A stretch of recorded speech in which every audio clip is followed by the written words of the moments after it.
In this video, we're going to continue working on the Fujitsu hard drive. We worked on it a few days ago, and we noticed a blown component on the motherboard labeled ZA. Let me just refresh your memory in case you have not seen that video. That's the motherboard for the hard drive, and we can tell that we have a blown component here. You see that bulge on the component? So last time I said that we're gonna locate that chip, buy it, so we can fix that board, but I was not able to locate that chip locally. So what I ended up doing was I ordered a donor board, a fully functional donor board. So right now we have two options. We can either remove the ZA chip from this board and solder it on the customer's board and hope for the best, and that's the risky route, because what if there's something else on the board that's causing the ZA chip to blow? Then we're gonna lose that chip and we're gonna lose this whole donor board. Then I'm gonna have to buy another donor board. Or the safer route would be to transfer the firmware chip. But the firmware chip is not a simple 8-pin BIOS chip. It's this chip right here. We have to transfer the whole chip in order to transfer the firmware. But this is the safe route, because this would guarantee us a fix, assuming the internals of the hard drive is good. Whereas if we replace the ZA chip or the ZA component, we took it from the donor and we put it on this board, then that component may blow again, because there may be something else wrong with the board that's causing that component to blow. Since I do not want to wait anymore and I do not want to take the risk, let's go ahead and replace the firmware chip.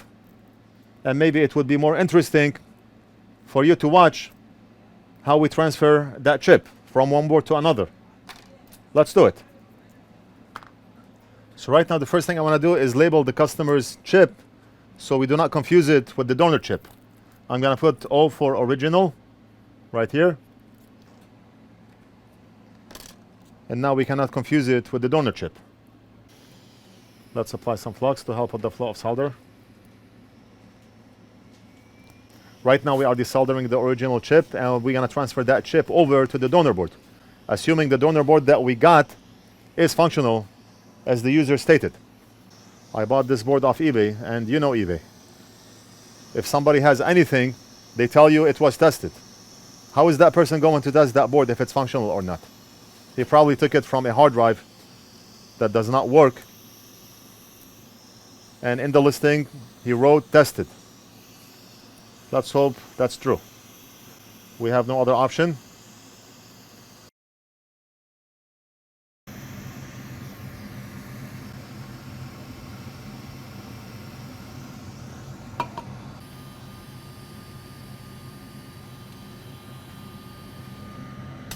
We're gonna turn on anti-glare, and if you have not seen the video for anti-glare, you can look for it. Just an amazing light.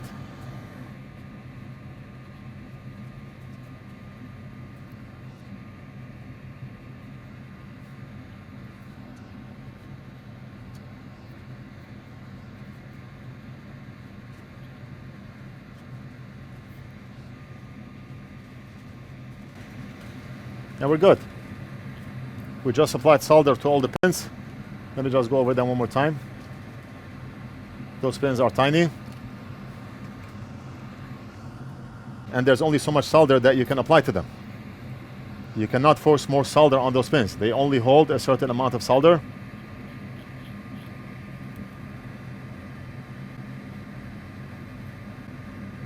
Very nice. I mean, I'm barely touching the pins. I do not want to disturb the alignment of the pins or push on them.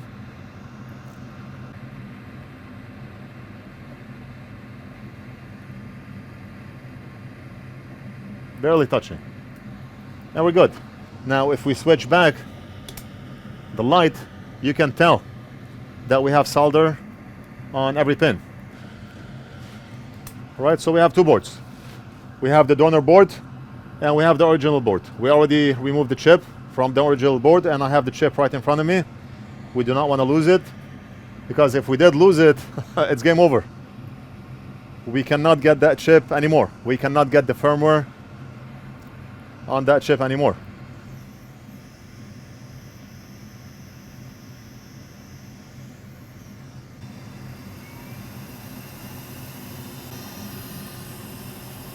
Check and make sure that we did not disturb any components around.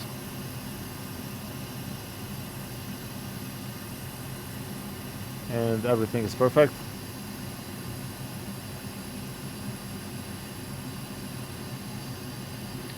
And honestly, I do not know why we prepped the pads on the original board. Why did I prep the pads on the original board? We're not going to use the original board anymore. We should prep the pads here. But that's what happens when you talk and work. That's what happens when I'm making a video. I end up spending twice the amount of time to fix the device. All for you.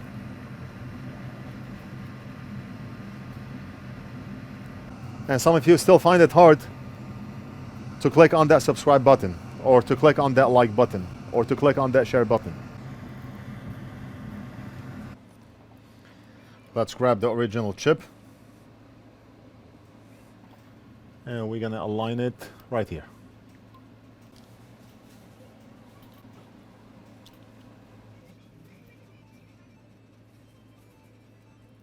Right now, we're gonna align it more once we start reflowing.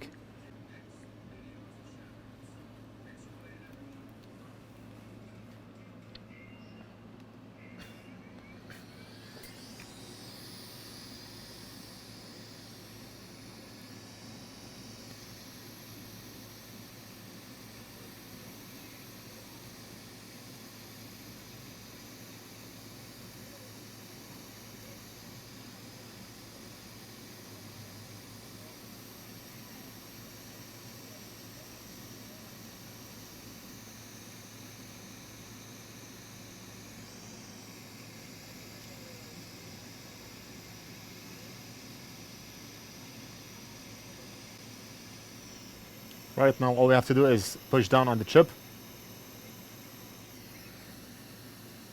Before we push down, let's wait until solder hardens a bit. Then we're gonna push down and apply heat. We want to make sure those pins are flat down with the board. And we are done. Beautiful.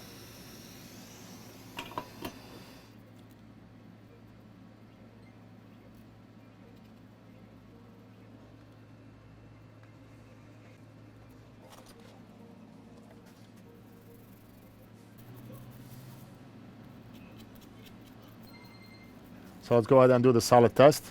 And I'm not going to say solid for every pin. But if there's a pin that's loose, I'll let you know.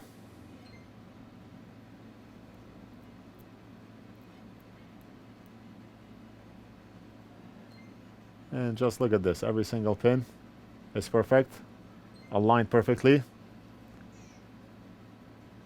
and solid.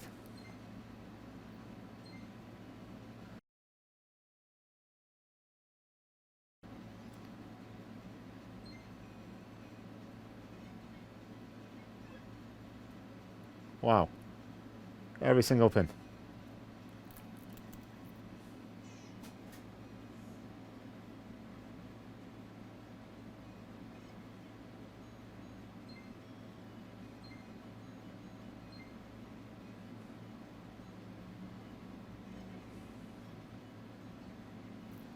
Very nice.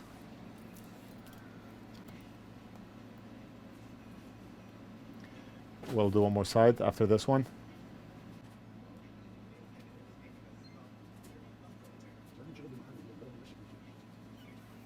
Right now we are at the mercy of this board working. We do not know if that board was functional to begin with, but we have no other option.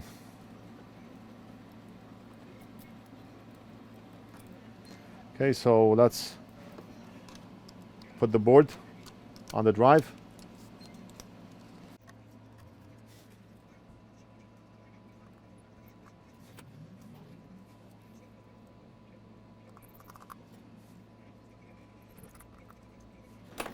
Let's see.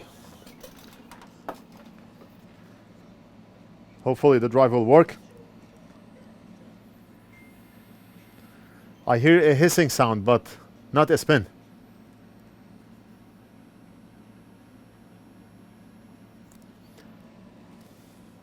It's like a whining coil, a hissing sound.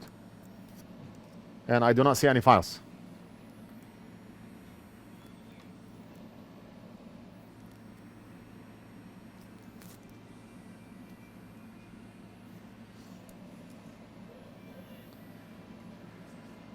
And it looks like it's a fail.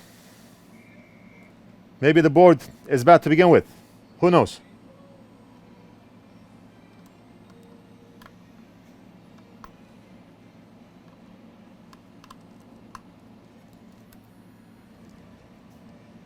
Okay, so we did what we could.